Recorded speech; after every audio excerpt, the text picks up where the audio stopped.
اعوذ باللہ من الشیطان الرجیم بسم اللہ الرحمن الرحیم۔ سورہ زمر کی 2 آیتیں پڑھ رہا ہوں، آیت نمبر 8، آیت نمبر 9۔ وَإِذَا مَسَّ الْإِنسَانَ ضُرٌّ دَعَا رَبَّهُ مُنِيبًا إِلَيْهِ۔ اور جب انسان کو کوئی تکلیف پہنچتی ہے تو وہ اپنے رب کو پکارتا ہے، اس کی طرف رجوع ہو کر۔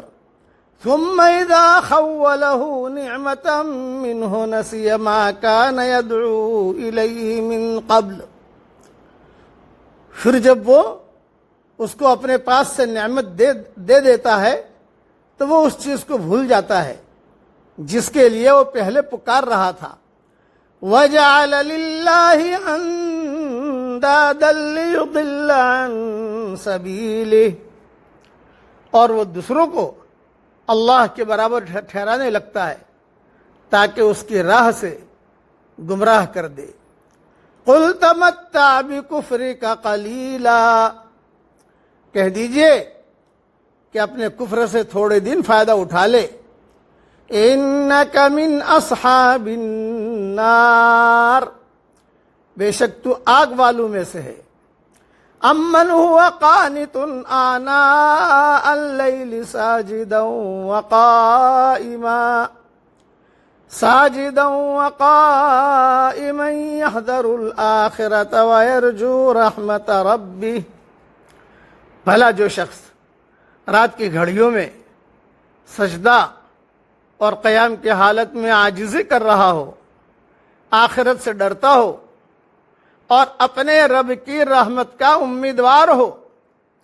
قُلْ هَلْ يَسْتَوِي الَّذِينَ يَعْلَمُونَ وَالَّذِينَ لَا يَعْلَمُونَ، کہہ دیجئے کیا جاننے والے اور نہ جاننے والے برابر ہو سکتے ہیں؟ انما یتذکر اولو الالباب، نصیحت تو وہی لوگ پکڑتے ہیں جو عقل والے ہوتے ہیں۔ مختصر سی تشریح سن لیجئے۔ ہر آدمی پر ایسے لمحات آتے ہیں جبکہ وہ اپنے آپ کو بے بس محسوس کرنے لگتا ہے۔ وہ جن چیزوں کو اپنا سہارا سمجھ رہا تھا وہ بھی اس نازک لمحے میں اس کے مددگار نہیں بنتے۔ اس وقت آدمی سب کچھ بھول کر خدا کو پکارنے لگتا ہے۔ اس طرح مصیبت کی گھڑیوں میں ہر آدمی جان لیتا ہے کہ خدا کے سوا کوئی معبود نہیں، مگر مصیبت دور ہوتے ہی وہ دوبارہ پہلے کی طرح بن جاتا ہے۔ انسان کی مزید سرکشی یہ ہے کہ وہ اپنی نجات کو خدا کے سوا دوسری چیزوں کی طرف منسوب کرنے لگتا ہے۔ کچھ لوگ اس کو اسباب کا کرشمہ بتاتے ہیں، کچھ لوگ فرضی معبودوں کا کرشمہ۔ آدمی اگر غلطی کر کے خاموش رہے تو یہ صرف ایک شخص کا گمراہ ہونا ہے، مگر جب وہ اپنی غلطی کو صحیح ثابت کرنے کے لیے اس کی جھوٹی توجیہ کرنے لگے تو وہ گمراہ ہونے کے ساتھ گمراہ کرنے والا بھی بن جاتا ہے۔ ایک انسان وہ ہے جس کو صرف مادی غم بے قرار کرے، دوسرا وہ ہے جس کو خدا کی یاد بے قرار کر دیتی ہے۔ یہی دوسرا انسان دراصل خدا والا انسان ہے۔ اس کا اقرار خدا حالات کی پیداوار نہیں ہوتا، وہ اس کی شعور دریافت ہوتا ہے۔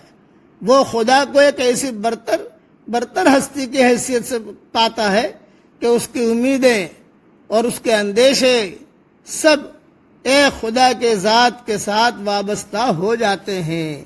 اس کی بے قراریاں رات کے لمحات میں بھی اس کو بستر سے جدا کر دیتی ہیں۔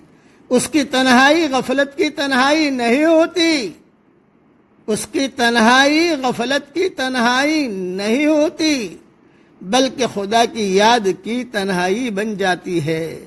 علم والا وہ ہے جس کی نفسیات میں خدا کی یاد سے ہلچل پیدا ہوتی ہے، اور بے علم والا وہ ہے جس کی نفسیات کو صرف مادی حالات بیدار کریں، وہ مادی جھٹکوں سے جاگے اور اس کے بعد دوبارہ غفلت کی نیند سو جائے. بس اس لیے آدمی کو ہر وقت احکام الہی کو پورا کرنا چاہیے. حالات نامناسب آئے, اللہ کو پکارنا شروع کیا, اللہ نے حالات ٹھیک کر دیا تو اللہ کو بھول گیا. یہ آج کل عام طور سے ہوتا ہے. بیماری آئی, دعا کرائی, اللہ یہ کر, اللہ تعالیٰ نے دور کر دیا, اب اللہ کو بھول گیا.